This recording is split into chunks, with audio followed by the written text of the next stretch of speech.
नमस्कार, स्वागत छ तपाईहरु हाम्रो दक्ष लर्निङ सेन्टरको जर्मनी नयाँ क्लासमा। आज म तपाईहरुलाई पेर्सोनल प्रोनोमेन भन्ने बारेमा पढाउन गइरहेको छु। अब पेर्सोनल प्रोनोमेन भनेको के हो त भन्ने बारेमा बुझौँ है त। प्रोनोमेन भनेको प्रोनाउन, इंग्लिशमा प्रोनाउन भनिन्छ र नेपालीमा सर्वनाम भनिन्छ।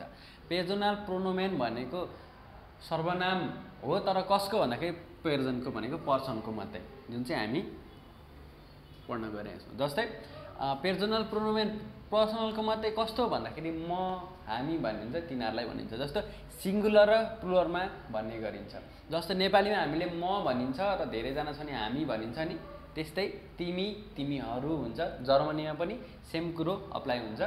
त्यही कुरा हामी पढ्न गइरहेको छौँ है त। अब म सिंगुलरमा म भन्नु पर्यो भने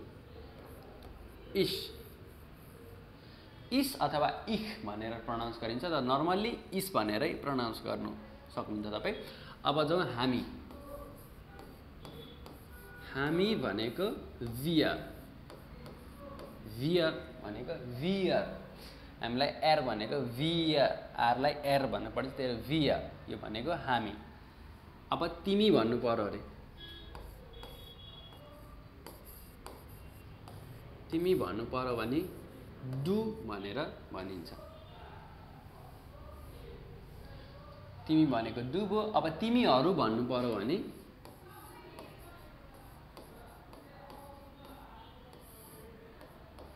इयर, तिमीहरू भन्नु पर्यो भने चाहिँ इयर भनेर भनिन्छ। अब तपाईँ भन्नु पर्यो भने, तपाईँ भन्नु पर्यो भने जी, तर हाम्रो एस चाहिँ क्यापिटल हुन्छ। अब जाउँ तपाईहरू, तपाईहरू, तपाईहरूलाई पनि जी नै भनिन्छ, यहाँ पनि एस क्यापिटलै हुन्छ। अब जाउँ हामी थर्ड पर्सनमा। थर्ड पर्सन भनेको के हो भन्नुहुन्छ भन्दाखेरि कुनै पनि हामीले त्यो अनि उनी र यो भन्ने कुरा भनेको थर्ड पर्सन हो, त्यो कुराहरू भन्ने।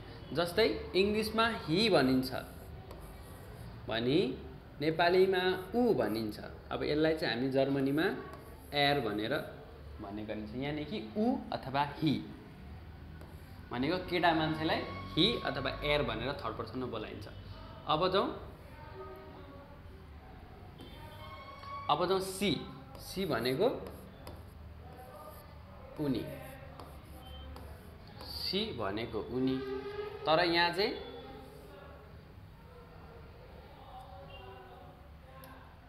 सी भनेको उनी। अब यहाँ चाहिँ तपाईहरुको एस चाहिँ सिंगुलर मतलब क्यापिटल हैन, त्यो स्मल लेटरमा लेखिन्छ।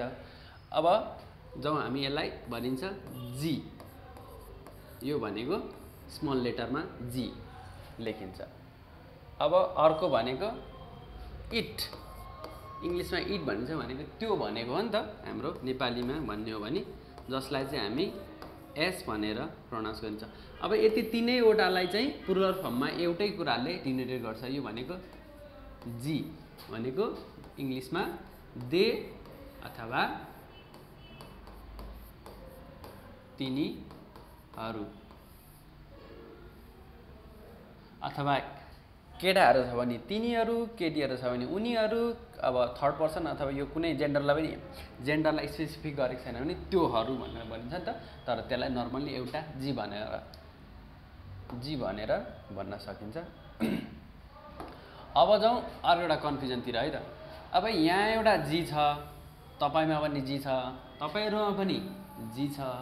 अब यहाँ तिनीहरू अथवा देमा पनि जी छ, अनि उनीमा पनि जी छ हैन। अब यो चाहिँ कसरी चिन्ने त भन्नुहुन्छ भने तपाईहरु, यो चाहिँ कसरी चिन्ने हामीले कि सबै एउटै लेखेको छ, त्यसलाई चाहिँ कसरी चिन्ने त भन्ने लागिरहेको छ भने कस्तो भन्दाखेरि यो तपाईहरु जी र तपाईहरु जी सेम छ, यो तलको जी पनि सेम छ, तर तलको चाहिँ के छ भन्दाखेरि स्मल लेटरमा छ है त। दुईटै यो जी स्मल लेटरमा छ, यो भनेको क्यापिटल लेटरमा छ,